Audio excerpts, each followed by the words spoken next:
For 34 days, a sailboat sat motionless in the Bahamas.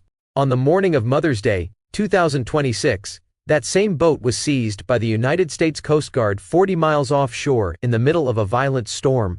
Inside that vessel lies the answer to a question that has haunted investigators since April 4th. What happened to Lynette Hooker the night she vanished from dark Bahamian waters? And why did her husband try so hard to get this boat back before anyone could look inside? This is the Soulmate, a 46-foot sailing sloop. 2 bedrooms, 2 bathrooms. For 4 years, it was home to Lynette and Brian Hooker, a married couple who had sold nearly everything they owned to chase a dream most people only scroll past on their phones. Turquoise water, endless sunsets, the kind of freedom that comes from cutting the lines that tie you to land and letting the wind decide where you go next.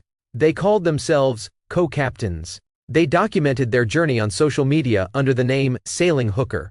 Thousands of people followed along, watching them island hop through the Bahamas, living proof that the dream was possible if you were willing to sacrifice everything else for it. On April 4, 2026, Lynette Hooker was 55 years old. She was a mother. She was from Michigan, and somewhere between the island of Hopetown and Elbow Cay in the Abaco chain, in waters she and her husband knew well, she disappeared. According to Brian Hooker, his wife of several years fell from their 8-foot dinghy in the darkness, and the ocean took her. He told authorities he spent 8.5 hours paddling alone through the night before reaching help at 4 in the morning. He said she was wearing the engine kill cord when she went overboard, leaving him without power, adrift, helpless.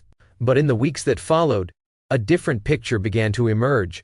Witnesses reported seeing distress flares fired from the Soulmate before 9 o'clock that evening, hours before Brian claims they ever made it back to the boat.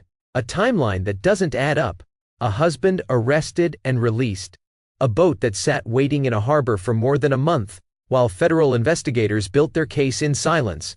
And on May 10th, Mother's Day, a desperate attempt to retrieve that boat before anyone in the United States government could get their hands on what was inside. This is the story of what happened when that plan failed.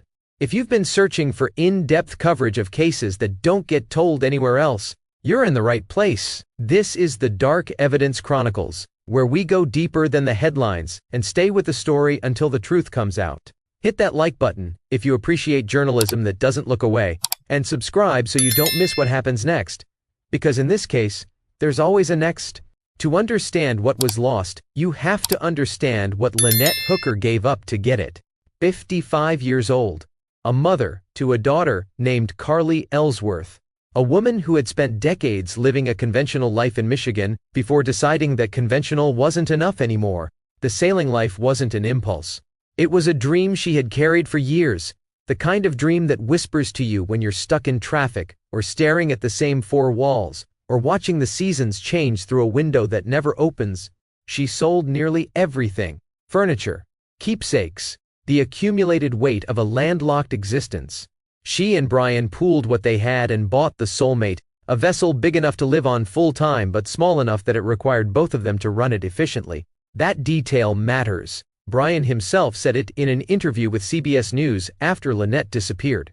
He said the boat really took 2 people to operate. He said they were co-captains, not passenger and captain. He said she was an equal partner in running their floating home. For 4 years, that's exactly what they did.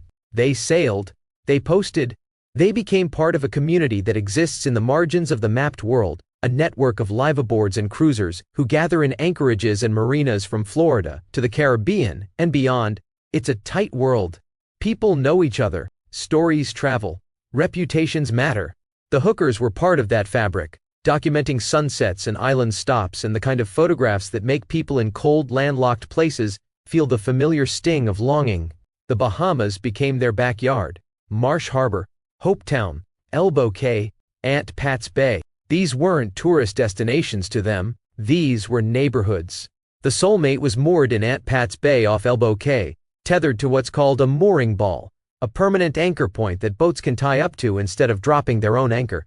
It's a common setup in cruising communities. You pay a fee, you tie up, the boat stays put until you're ready to move again. On the evening of April 4, 2026, Lynette and Brian were not on the Soulmate. They were at the Abaco Inn, a well-known spot in Hopetown. They had been drinking. Brian would later admit this to police. Drinking is not unusual in island life. Sailors gather, they socialize, they share stories at bars where the walls are decorated with flags from visiting boats, and everyone knows the rhythm of the tides. But what happened after they left the Abaco Inn that night is where the story Brian tells and the evidence investigators have found begin to split in two different directions. According to Brian Hooker's account, he and Lynette departed Hopetown around 7:30 in the evening on April 4th. They were traveling in their 8-foot hard-bottom dinghy, a small inflatable tender with a rigid floor and an outboard motor. This is standard equipment for cruisers. The big boat stays on the mooring. The dinghy is how you get to shore and back. The route from Hopetown to Aunt Pat's Bay off Elbow Cay is not long. In good conditions, it's a matter of minutes, maybe 15 or 20, depending on the specific mooring location and sea state. Brian told police that during this transit, Lynette fell overboard. He said she was wearing the engine safety lanyard at the time. This is a critical detail. The lanyard, often called a kill cord, is a tether that clips to the operator and connects to the engine's ignition. If the person wearing it goes overboard, the cord pulls free and the engine shuts off immediately. It's a safety feature designed to prevent a runaway boat from circling back and running over someone in the water. But it also means that if the operator goes over, whoever is left in the boat has no power. Brian's story is that Lynette was wearing this lanyard. She went overboard. The engine died. He was left alone in a small dinghy in the dark with no motor, somewhere in the waters between Hopetown and Elbow Cay. He says he paddled for hours. Not to the Soulmate, which was moored nearby in Aunt Pat's Bay. Not to the closest point of land, but all the way to Marsh Harbor, a different location entirely, arriving at a boatyard there at approximately 4 o'clock in the morning on April 5th, 8.5 hours after the incident allegedly occurred. Let that sink in for a moment. 8.5 hours, alone in the dark, paddling a dinghy, not calling for help, not firing flares, not returning to his own boat, which had communication equipment aboard, paddling to a boatyard in Marsh Harbor, and arriving at 4 in the morning to report that his wife had fallen into the ocean, and he didn't know where. But here's the problem.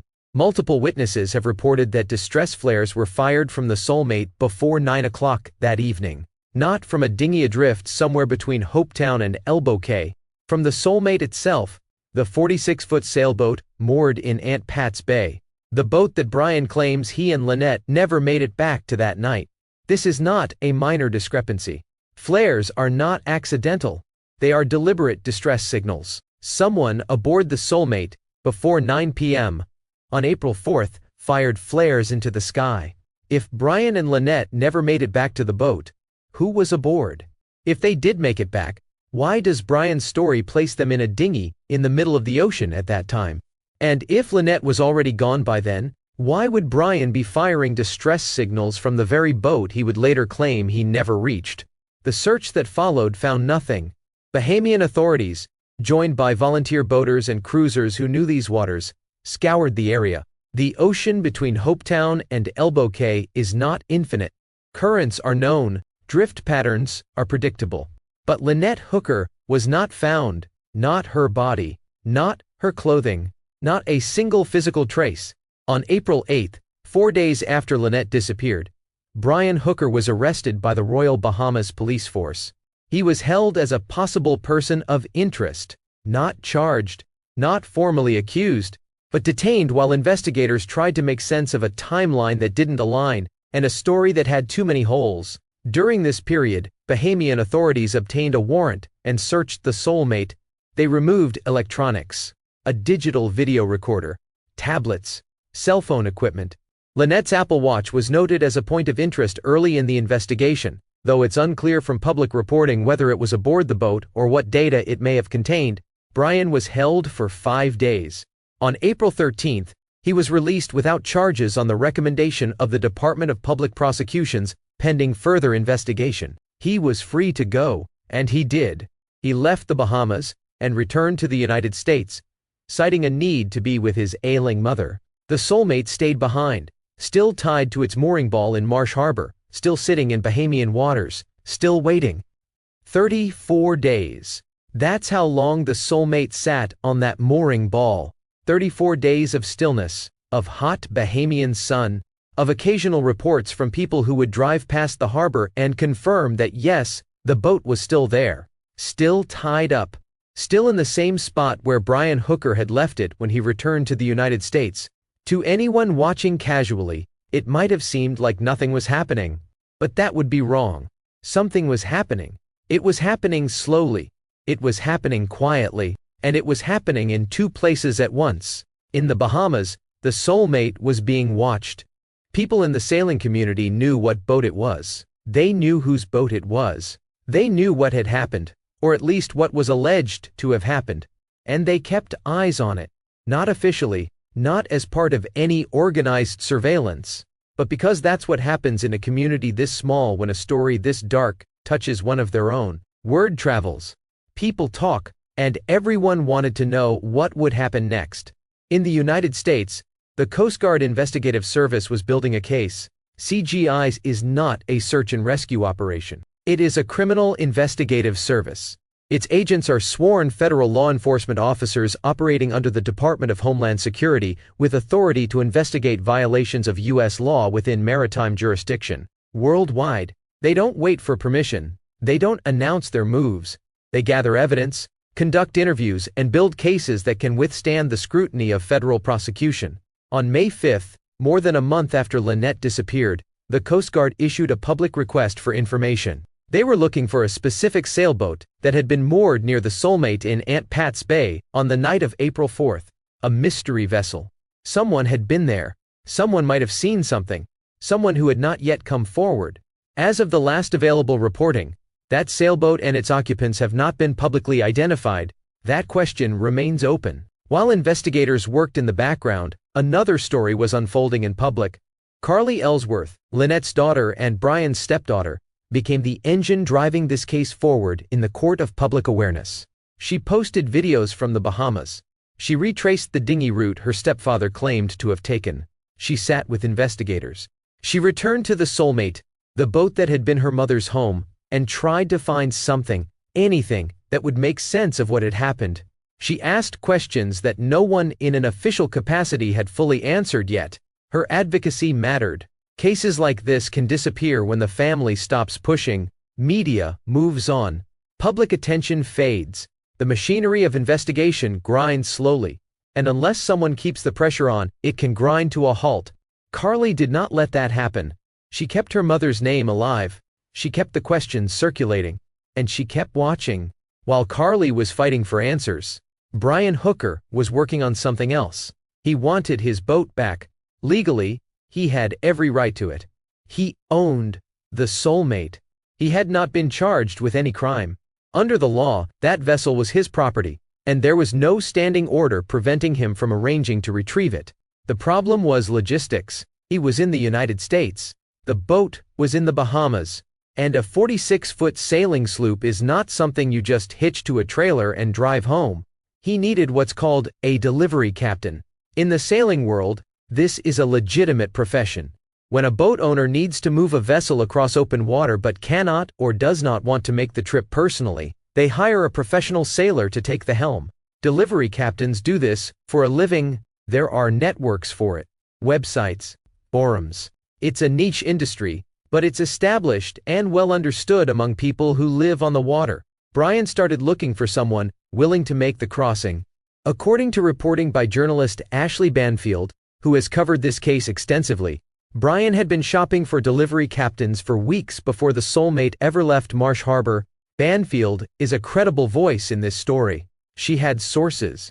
She had information.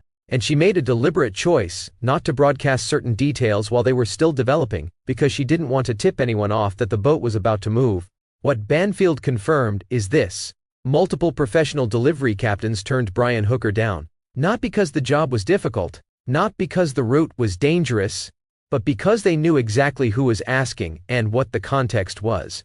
Brian's story had become what Banfield called lore in the sailing community. His name preceded him everywhere he went. When captains received inquiries about delivering the soulmate, they knew what boat it was. They knew about the missing wife. They knew about the arrest. They knew about the investigation. And one by one, they said, no. This matters because it tells you something about how this case had already contaminated everything it touched. Brian Hooker was trying to exercise a legal right. Retrieving your own property is not illegal. But the community he needed to rely on to do it had already made a judgment. They wanted nothing to do with him. Or, as Banfield put it in her coverage, they wanted nothing to do with his lore. Eventually, 2 captains said yes. According to Banfield's reporting, they were not as connected to the tight-knit cruising community that had been following every development. Whether they didn't know the full story, or simply didn't appreciate the weight of what they were stepping into, they agreed to bring the soulmate from Marsh Harbor to the United States.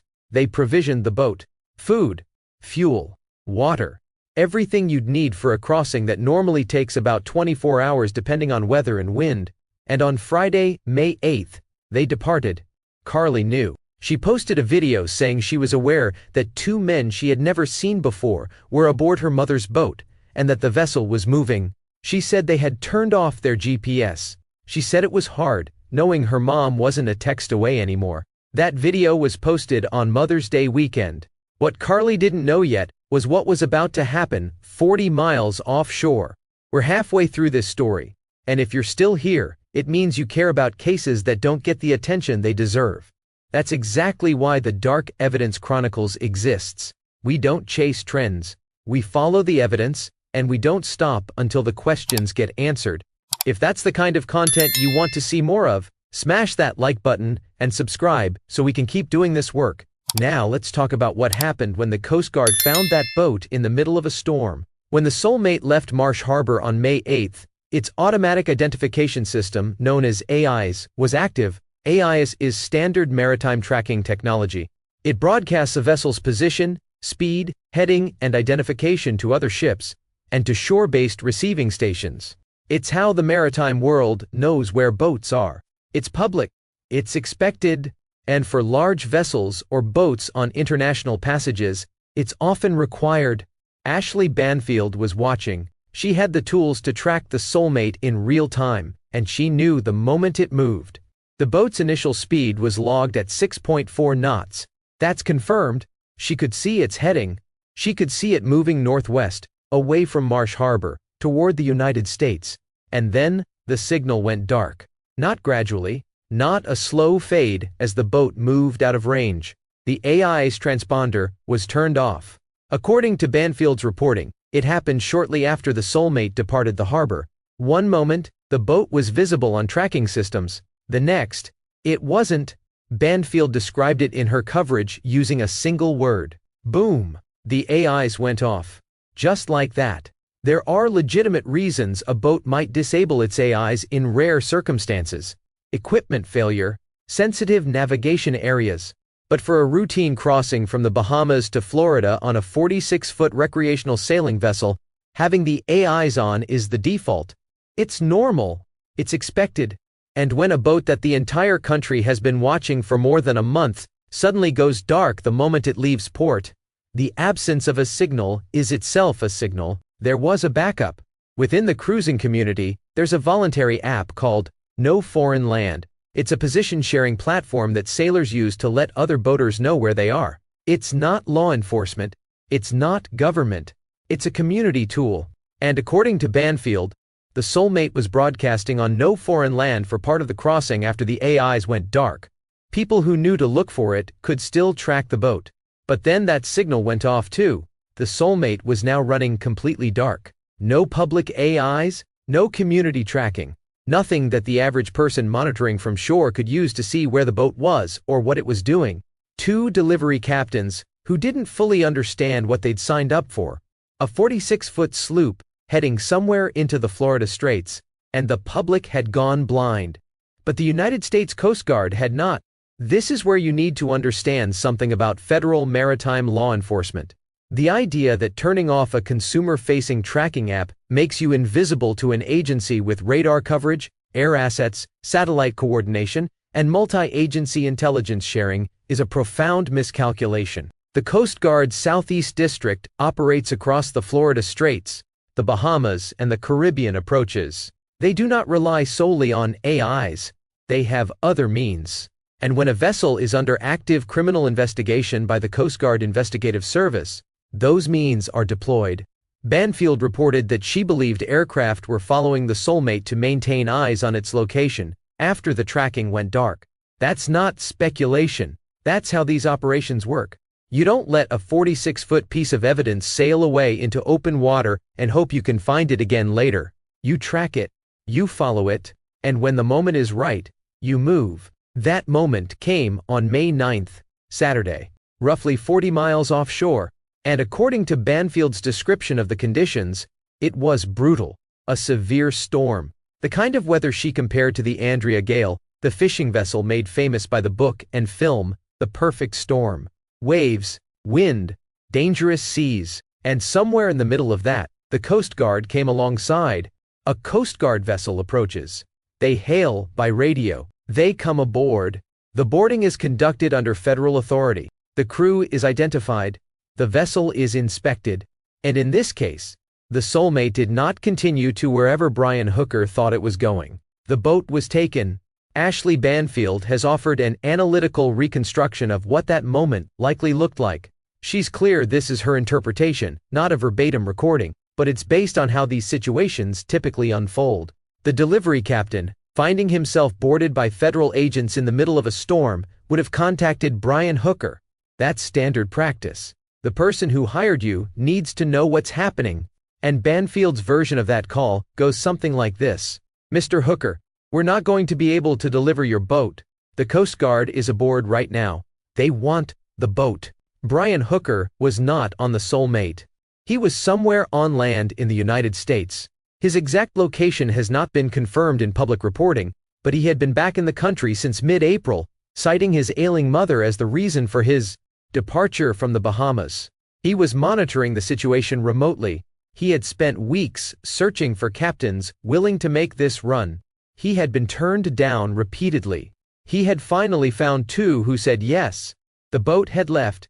The tracking had gone dark. Everything had been set in motion. And then, 40 miles offshore, in a violent storm, the plan collapsed. The Coast Guard seized the Soulmate. The vessel was towed, not to wherever Brian had arranged for it to go, but to Fort Pierce, Florida, to the United States Coast Guard Station, into federal custody. Fort Pierce sits on the Atlantic coast of Florida, roughly 115 miles north of Miami. It's home to a major Coast Guard station. And on the morning of May 10, 2026, Mother's Day, the Soulmate arrived there on the end of a tow line. Exclusive photographs and video from Ashley Banfield's coverage show the vessel being brought in, a 46-foot sailing sloop. The home Lynette and Brian Hooker had lived on for 4 years, arriving in the United States not under its own power, not under its owner's control, but as evidence in a federal criminal investigation. The legal significance of this cannot be overstated. The moment that tow line was attached, the moment the Coast Guard took physical custody of that vessel, a chain of evidence began. Everything on that boat is now protected. No one can access it. No one can remove anything from it. No one can search it or alter it without going through the federal investigative process. Not Brian Hooker, not his attorney, not anyone acting on their behalf. For more than a month, the Soulmate had been sitting in Bahamian waters. Bahamian authorities had conducted their own search under their own warrant and removed certain items. But a warrant-based search by a foreign police force and a systematic forensic examination by the United States Coast Guard Investigative Service are two very different things. The depth of examination available now, the technology, the time, the resources, all of that is different. The boat is on American soil. It is in federal hands, and whatever is inside it is about to be subjected to a level of scrutiny it has not faced before. Carly Ellsworth posted her Mother's Day video before she knew the Coast Guard had the boat. In it, she talked about what it feels like to know your mother is not a text away anymore. She talked about the first Mother's Day without her mom. She said it was hard. She knew 2 strangers were aboard the Soulmate. She knew they had turned off the tracking, but she didn't know where the boat was going or what would happen to it. By the end of the day, she had her answer. The Soulmate was in Fort Pierce. It was in American hands. It was in a place where Brian Hooker could not touch it. And for the family that had spent 36 days waiting for answers, that was something. Not closure, not justice, but movement. The boat that held the secrets of April 4th was finally somewhere that those secrets could be extracted. Brian Hooker has not made a public statement about the seizure.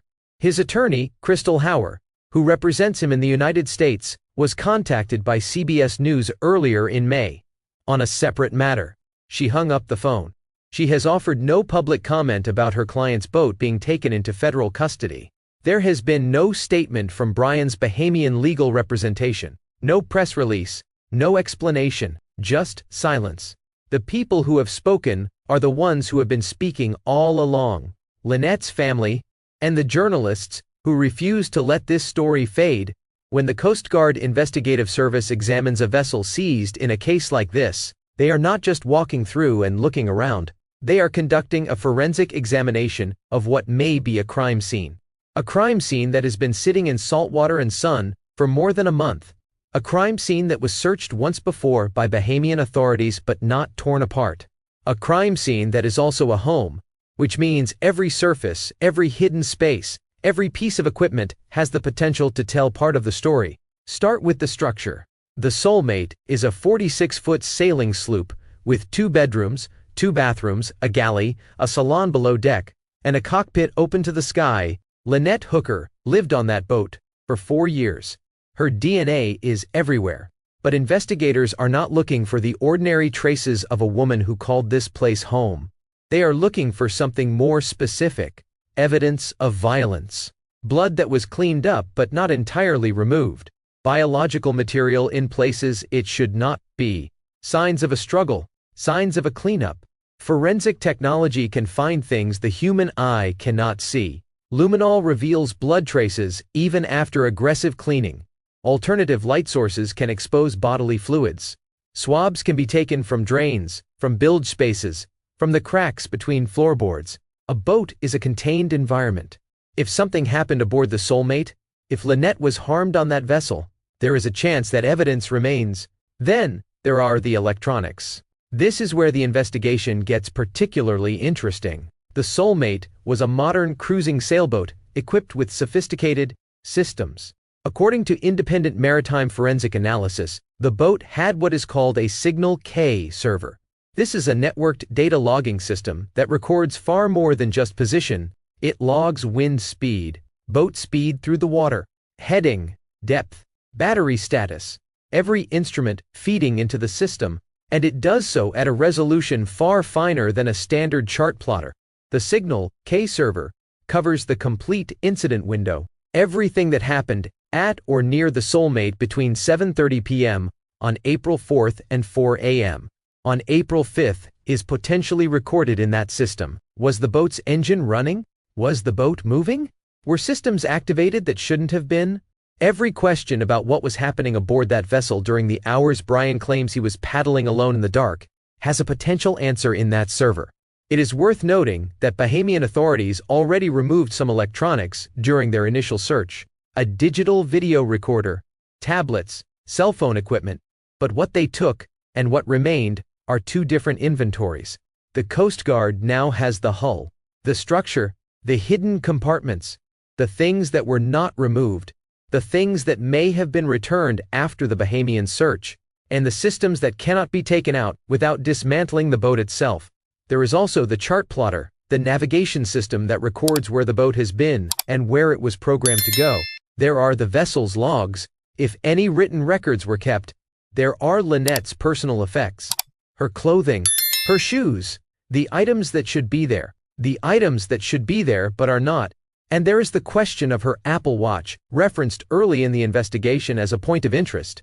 If that device was aboard, and if it was syncing data, it could contain movement information, heart rate data, timestamps that either support or contradict the story Brian has told. Then there are the physical access points, the places where a person would board or exit the dinghy from the Soulmate, the davits or mounts where the dinghy is stored, the handrails, the lines, the cockpit area.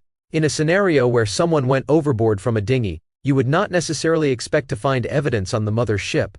But if the incident occurred on or near the soulmate itself, if the dinghy story is a cover for something that happened aboard the larger vessel, then those surfaces matter, and they can be examined. The Bahamian search was conducted under warrant, but it was not a teardown. The Coast Guard has the time, the resources, and the authority to go further. They can pull up floorboards. They can examine the bilge, the lowest part of the boat's interior, where water and anything else that spills or drains will collect. They can test every surface in the head, the marine toilet and shower compartment. They can analyze the plumbing. They can look at every place a cleanup might have occurred, and every place something might have been hidden. None of this means charges are coming. None of this means the examination will find what investigators are looking for. Forensic evidence takes time. Laboratory analysis takes time. Building a federal case that meets the standard for prosecution takes time. But what changed on May 10th is that the physical evidence is now in the right hands. It is secure, it is protected, and it is being examined by people whose only job is to find the truth. 36 days. That's how long Lynette Hooker has been missing, as of the last available reporting. 36 days since a night in the Bahamas, when according to her husband, she fell from a small boat, and the ocean took her. 36 days of searching, of waiting, of questions that have answers somewhere, but not yet in the public record. The flares. Multiple witnesses reported seeing distress flares fired from the soulmate before 9 p.m. on April 4th. Brian's story places him and Lynette in a dinghy, in transit, never making it back to the boat. If they never made it back, who fired those flares? If they did make it back, why does the story say otherwise? Flares are not ambiguous. They are deliberate signals of distress. Someone aboard that boat, before 9 o'clock, was signaling for help. That someone has not been accounted for in the narrative we've been given. The timeline: 7:30 p.m., departure from Hopetown. 4 a.m., arrival at Marsh Harbor, 8.5 hours. The route from Hopetown to Aunt Pat's Bay is not an 8.5-hour paddle. It's not an 8.5-hour drift. Even accounting for current and wind and the difficulty of paddling a dinghy in the dark, the math does not add up. Where was Brian Hooker during those hours? What was he doing? And why did he not call for help from the soulmate, which had communication equipment aboard and was closer than Marsh Harbor? The mystery sailboat. On May 5th, the Coast Guard issued a public request for information about a vessel that had been moored near the soulmate in Aunt Pat's Bay on the night of April 4th.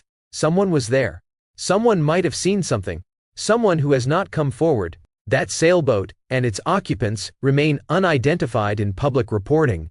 If you were on the water near Elbow Cay that night, if you saw or heard anything unusual, the Coast Guard wants to hear from you. The Apple Watch. Lynette's watch was noted as a point of interest early in the investigation. Modern smartwatches track movement.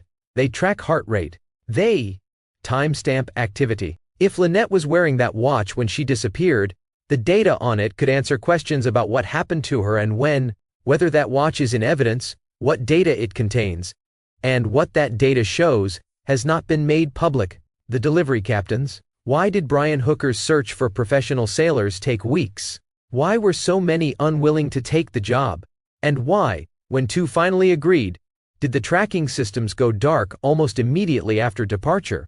Was that a decision made by the captains, or were they following instructions? The AIs and no foreign land apps don't turn themselves off. Someone made a choice to disable them. Who made that choice, and why? And finally, the question that sits at the center of all of this.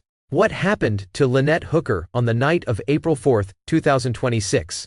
The official story is that she fell from a dinghy and drowned.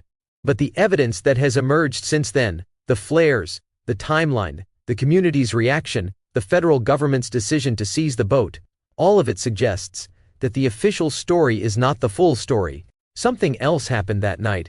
Something that left a 55-year-old woman missing and presumed dead. Something that left her daughter posting videos on Mother's Day about not being able to text her mom anymore. Something that someone knows and has not yet told. Brian Hooker has not been charged with any crime.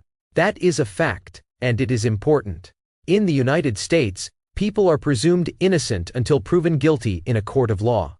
An arrest does not equal guilt. An investigation does not equal conviction. The fact that the Coast Guard seized the soulmate does not mean Brian Hooker will face charges. It means federal investigators believe there is evidence aboard that vessel worth protecting and examining. The Bahamian Department of Public Prosecutions released Brian on April 13, pending further investigation. That investigation is ongoing. The Coast Guard Investigative Service is conducting its own parallel inquiry under U.S. maritime jurisdiction. CGIS agents are sworn federal law enforcement officers. If they develop evidence sufficient to support charges, that case would be referred to the Department of Justice. Federal maritime crimes can be prosecuted even if the alleged conduct occurred in foreign waters, provided there is a sufficient connection to U.S. jurisdiction. What happens next depends on what the forensic examination reveals. If the Signal K data, the biological evidence, the structural forensics, and the witness statements align to tell a story different from the one Brian has offered, prosecutors will have decisions to make. If the evidence is inconclusive or if it supports Brian's account, the case may remain open but uncharged. This is the reality of criminal investigations. Not every question gets answered. Not every case results in an arrest, but every case deserves a thorough, honest examination. And that is what is happening now. Carly Ellsworth is still fighting. She has kept her mother's story alive through weeks when it would have been easier to step back and let the professionals handle it. Her advocacy has mattered. Public pressure matters. Media attention matters. Cases that lose momentum can lose investigative resources. Carly has not let that happen. The sailing community is watching. Brian Hooker's lore, as Ashley Banfield called it, has spread through every harbor and anchorage where cruisers gather. The people who turned him down when he was looking for delivery captains made a choice based on what they knew and what they suspected. That is not evidence in a legal sense, but it is a reflection of how the people who knew this world and knew this case felt about the man at the center of it. The soulmate is tied up at the Coast Guard station in Fort Pierce. It is not going anywhere. It is not being returned to Brian Hooker. It is not being sold or moved or accessed by anyone outside the investigative team. It is evidence. And it will remain evidence until the investigation is complete. For 34 days, a sailboat sat waiting in the Bahamas. On Mother's Day 2026, that boat was seized by the United States Coast Guard 40 miles offshore in the middle of a storm. Inside that vessel are the answers to questions that have haunted a family, a community, and an investigative team since the night Lynette Hooker disappeared. This case is not over. It is not resolved. Lynette has not been found. No charges have been filed. But something fundamental shifted when the soulmate was towed into Fort Pierce. The physical evidence is now protected. The forensic examination is underway. And the timeline, the contradictions, the unanswered questions, all of it is being scrutinized by people whose job is to find the truth. If you have information about this case, if you were in the Abaco Islands on the night of April 4th, if you saw or heard anything unusual near Hopetown, Elbow Cay, or Aunt Pat's Bay, the Coast Guard wants to hear from you. Tips can be submitted through the Coast Guard Investigative Service. You can remain anonymous if you choose. What you know matters. What you saw matters. And if you have been reluctant to come forward, now is the time. This is the kind of story that doesn't get told unless people care enough to keep paying attention. It doesn't get investigated unless families like Carly Ellsworth refuse to let it fade. And it doesn't reach the people who need to see it unless you share it. If you've made it this far, if you've stayed with us through every twist and contradiction and unanswered question, then you understand why this work matters. The Dark Evidence Chronicles is built on one principle. We don't look away. We don't move on to the next headline when a case gets complicated or uncomfortable or slow. We stay. We dig. We follow the evidence wherever it leads. If that's the kind of journalism you want to support, hit that subscribe button. Share this video with someone who cares about justice. Leave a comment about what you think the Signal K data is going to show or what you believe happened that night. Your engagement is what makes it possible for us to keep doing this. Lynette Hooker was 55 years old. She was a mother. She was a dreamer who sold everything to chase a life most people only scroll past on their phones. She deserved better than to vanish into dark water with more questions than answers. Her family deserves the truth. And the truth is still out there, somewhere between a timeline that doesn't add up, a boat that finally came home, and the evidence that federal investigators are examining right now in Fort Pierce, Florida. This case will develop. There will be updates. There will be new information. And when that happens, the Dark Evidence Chronicles will be here to bring it to you. Because we don't stop until the questions get answered. Subscribe, stay with us, and let's see this through, together. All individuals named in this video are presumed innocent unless convicted in a court of law. Brian Hooker has not been charged with any crime. This presentation is for informational and educational purposes only, and is based on publicly available information and credible journalistic reporting. If you have information about the disappearance of Lynette Hooker, please contact the appropriate authorities.